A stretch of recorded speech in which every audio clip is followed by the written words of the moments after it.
Au nom du Père et du Fils et du Saint-Esprit. Amen. La paix de Jésus soit dans votre maison, sa paix et sa joie. Alléluia. Nous lisons le Saint-Évangile selon Saint Jean, chapitre 5, versets 31 à 45. Que ta parole, ô Jésus, rentre dans mon esprit, que ma bouche proclame ta parole et que mon cœur l'accueille. Amen. Si je me recommande, moi-même mon témoignage ne vaut pas, mais c'est un autre qui me recommande. Et je sais que son témoignage est vrai quand il me recommande. De votre côté, vous avez fait demander à Jean, et il a rendu témoignage à la vérité. Je rappelle cela pour vous-même, pour que vous soyez sauvés, car personnellement, je ne me fais pas recommander par un homme. Jean était une lampe qui brûle et illumine, et pour un moment, vous vous sentiez bien avec sa lumière. Mais moi, j'ai une recommandation meilleure que celle de Jean. Ce sont les œuvres que mon Père m'a demandé de mener à bien. Les œuvres que je fais parlent en ma faveur et montrent que le Père m'a envoyé. Et le Père qui m'a envoyé a aussi parlé en ma faveur. Vous n'avez jamais entendu sa voix, comme vous n'avez jamais vu sa face. Mais même sa parole ne demeure pas en vous si vous ne croyez pas celui qui l'a envoyé. Cherchez dans les Écritures, puisque vous croyez que vous y trouverez la vie éternelle. Ces Écritures, justement, parlent de moi, mais vous ne voulez pas venir à moi et trouver ainsi la vie.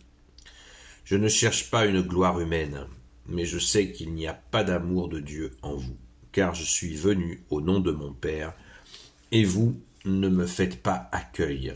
Si un autre vient en son propre nom, vous le recevez. Ainsi vous faites crédit à la renommée qu'on se donne l'un à l'autre, et vous ne recherchez pas la gloire qui vient du Dieu unique. Mais comment donc pourriez-vous croire? Ne pensez pas que je serai votre accusateur auprès du Père. C'est Moïse qui vous accuse, celui en qui vous mettez vos espoirs. Si vous aviez foi en Moïse, vous croiriez en moi, car il a écrit sur moi. Mais si vous ne croyez pas ces écrits, comment croirez-vous mes paroles? Alléluia, merci Jésus. C'est un véritable étriage rempli de vérité. Car Jésus, tu es le chemin, la vérité et la vie. C'est extrêmement touchant cette précision dans l'humilité. Jésus nous dit, apprenez que je suis doux et humble de cœur. Et là, on voit vraiment l'humilité. J'espère que vous l'aurez compris. Quand Jésus nous parle de Jean, il s'agit de Saint Jean-Baptiste. Saint Jean-Baptiste a rendu témoignage à Jésus.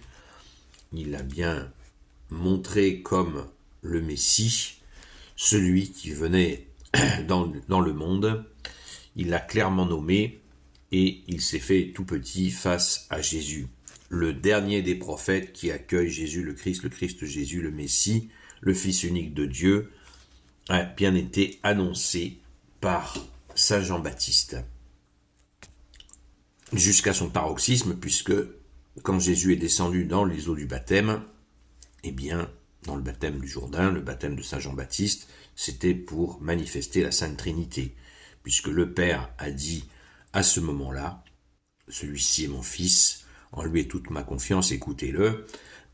Et puis la colombe est venue se poser sur Jésus pour ne plus le quitter, qui manifeste l'Esprit Saint. Donc nous avons eu la manifestation du Père, du Fils et du Saint-Esprit à ce moment-là. Donc c'est la charnière avec le Nouveau Testament. Jésus arrive et nous offre ce baptême qui n'est pas le baptême que Jésus a reçu. Le baptême de Jésus n'est pas le baptême de Saint Jean-Baptiste.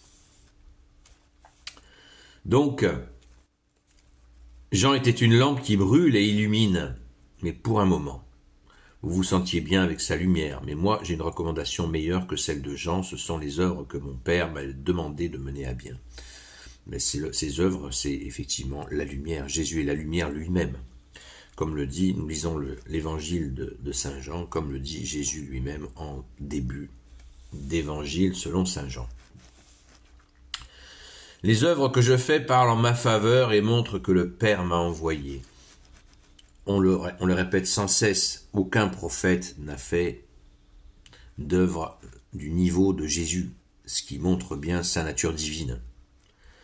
Jésus le dit, le répète, inlassablement, mais ça rentre pas.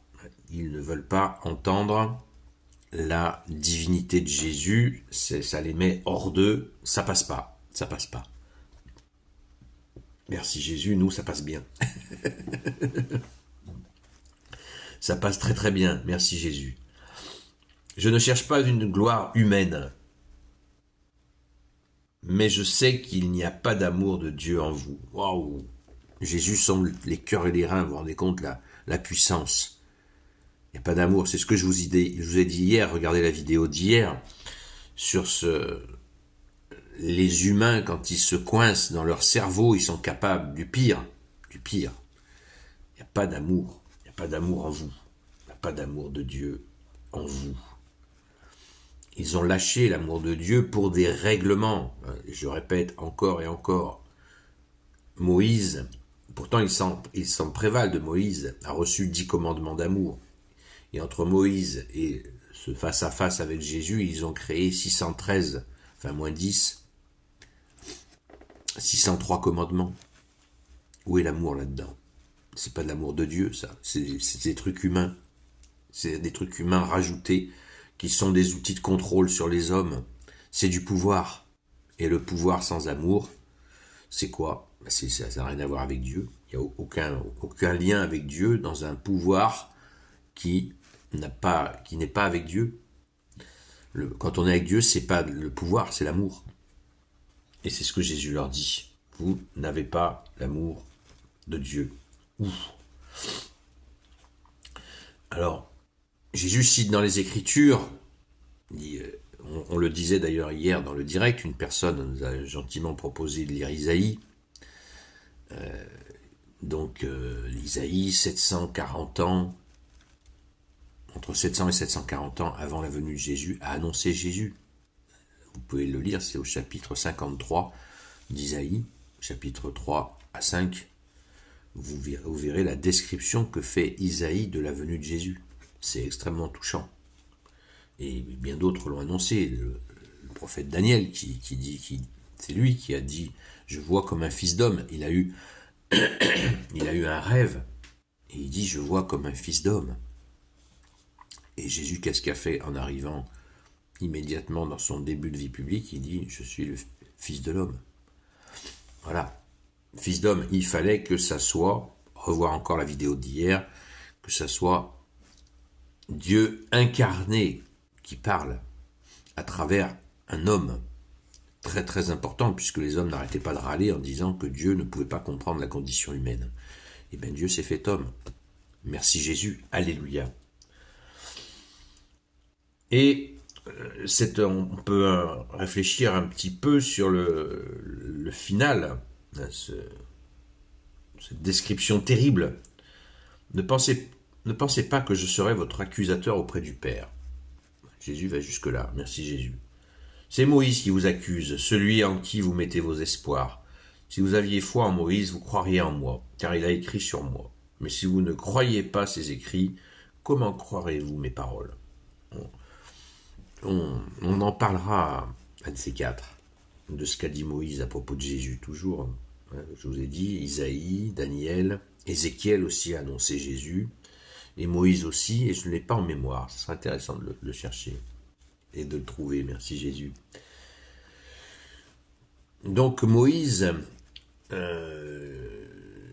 avons la preuve dans l'évangile que Moïse est bien content que Jésus soit là, puisque à la transfiguration, nous voyons Moïse à la droite de Jésus, et à gauche de Jésus, nous voyons Isaïe.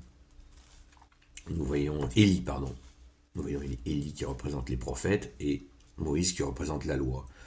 Donc Jésus est bien tout à fait la synthèse de la loi et des prophètes. Il est là. Et là, il le cite pour bien leur expliquer, puisqu'ils se prévalent tous de Moïse, évidemment. évidemment, Moïse est la référence absolue pour ces gens-là. Mais même à cela, ils ne sont même pas cohérents à cette référence. Donc, pourquoi? Toujours la même raison, l'amour est absent. Quand l'amour est absent, c'est la catastrophe, que ce soit avec Dieu, et bien que ce soit en humanité, c'est pareil. Il n'y a pas d'amour, il n'y a pas de vérité sans amour, et il n'y a pas d'amour sans vérité. C'est un psaume qui dit ça, et je pense que c'est la synthèse. Et la vérité est Jésus. Jésus lui-même est la vérité, le chemin, la vérité et la vie. Amen. Merci Jésus, alléluia. Gloire soit au Père et au Fils et au Saint-Esprit, maintenant et toujours et pour l'éternité. Amen. Pour ceux qui ont peur de mes alléluia, puisque l'Église demande de suspendre les alléluia pendant les 40 jours du carême, je vous rassure, la suspension des alléluia sont pendant la liturgie, pendant les messes. Dans notre quotidien, nous pouvons dire alléluia. Pendant les temps de messe, pendant 40 jours, effectivement, on ne dit plus alléluia pour avoir, dès la veillée pascale, bombardé d'alléluia, de joie, et dans la liturgie. Voilà, c'est pour marquer un pas. Donc soyez tranquilles, nous pouvons dire alléluia en dehors de la liturgie. Ô Jésus, toi qui peux tout et qui portes tout, je te confie toutes celles et ceux qui regarderont cette vidéo, ainsi que leurs proches selon ta volonté. Ô Jésus, Sainte Marie, Reine des cieux, toi l'Immaculée Conception, toi qui écrases le serpent, toi qui es la lune sous tes pas, toi notre Mère, Notre-Dame, Saint Joseph, toi le juste et le saint, toi le sage, toi la terreur des démons, toi le saint gardien de la Sainte Église catholique apostolique, Sainte Marie-Madeleine, notre chère Sainte Patronne, et vous, tous les saints et saintes, amis de toi, Jésus, Saint Michel Archange, Saint Gabriel Archange, Saint Raphaël Archange, et vous, tous les anges qui te servent, ô Jésus, je vous confie toutes celles et ceux qui regarderont cette vidéo, ainsi que leurs proches, selon ta seule volonté, ô Jésus. La paix de Jésus soit dans votre maison. Je vous donne rendez-vous, comme chaque jour, sur la chaîne Seul Jésus Sauve, sur TikTok, à partir de 20h jusqu'à 22h, à 21h45, nous nous mettons en prière, quoi qu'il arrive. Nous nous mettons en prière à 21h45 pour prier pour la France, d'autres nations qui passent des phases très très difficiles. Nous prions pour les innocents, pour les chrétiens persécutés, et bien sûr pour toutes les personnes présentes ou les personnes qui viennent chercher ton secours, ô Jésus. À très vite.